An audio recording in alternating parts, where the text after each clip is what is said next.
This first part of the 20th century is tumultuous, and that's what we're going to talk about. We had social unrest, we've had strife, we have a world war, we have an economic collapse. So we have a lot of changes in this period. So we're going to talk about that in this first part of the lecture.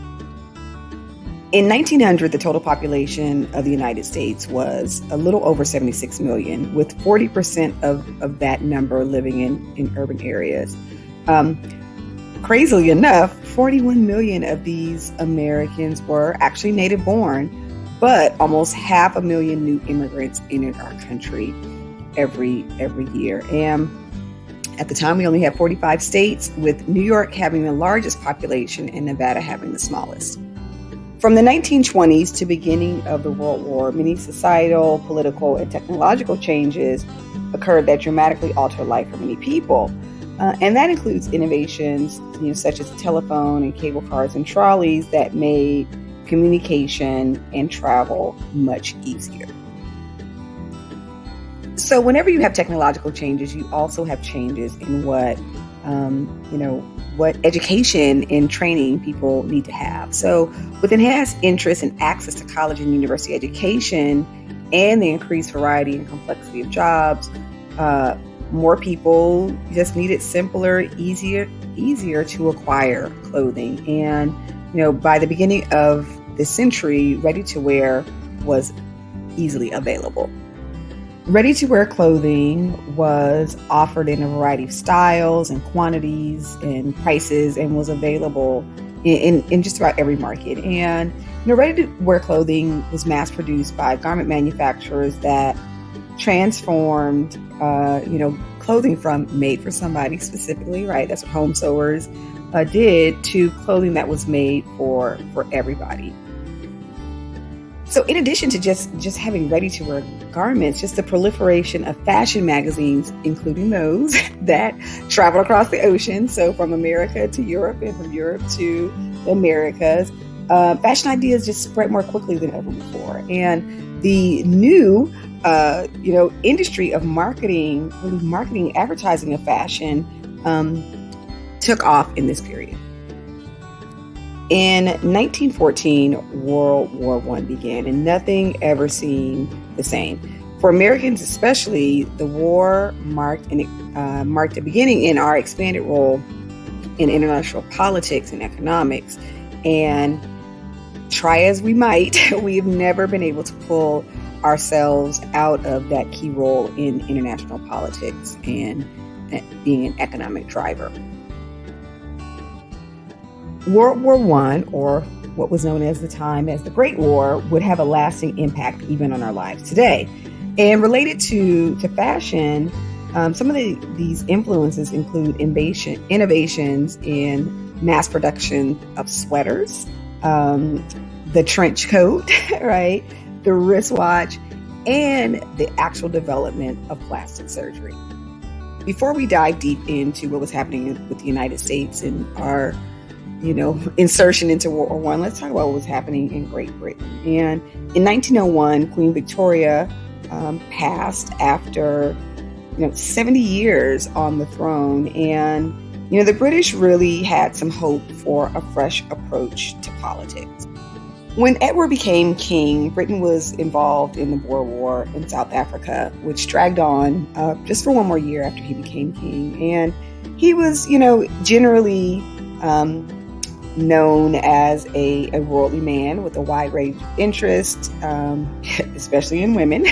And, when his mother was alive, he led a very active social life, which she did not approve of.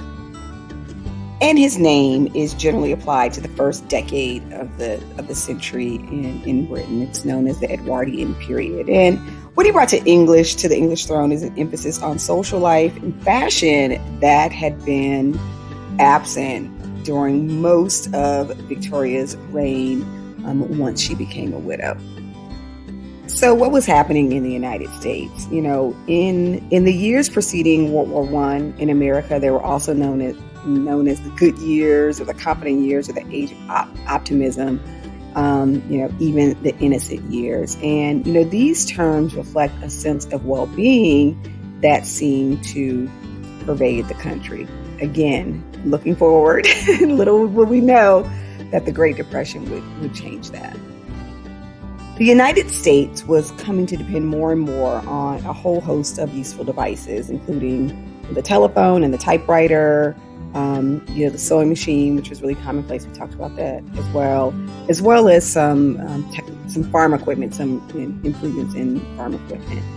Electricity was installed in most homes, and by 1900, there were about 8,000 automobiles in the United States. In terms of, cost of living, an ice cream soda was a dime, beef was 10 cents a pound, and chicken was 7 cents a pound. Women could walk into a department store and buy a suit for $10 and a pair of shoes for $1.50. But at the same time, wages were about 22 cents an hour, with the average income being $12 a week. And 5% of our population was unemployed, but 11% was still illiterate. By the time we get to 1920, general prosperity was the norm for most Americans, with the exception of being farmers. So as the country entered a period of, reaction from the war that brought a revolution of young folks against kind of traditional morals and values, those of the farming class really missed out on that revolution.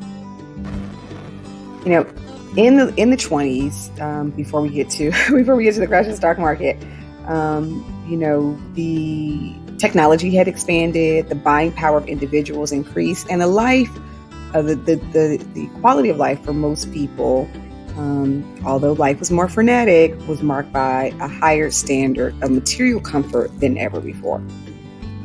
But with every period of prosperity, there's also a period of recession and depression. Literally is an economic cycle. So in 1929, when the stock market crashed, it ushered in the Great Depression, and everything again changed. So not only farmers, but also large numbers of middle class Americans experienced varying degrees of extreme poverty.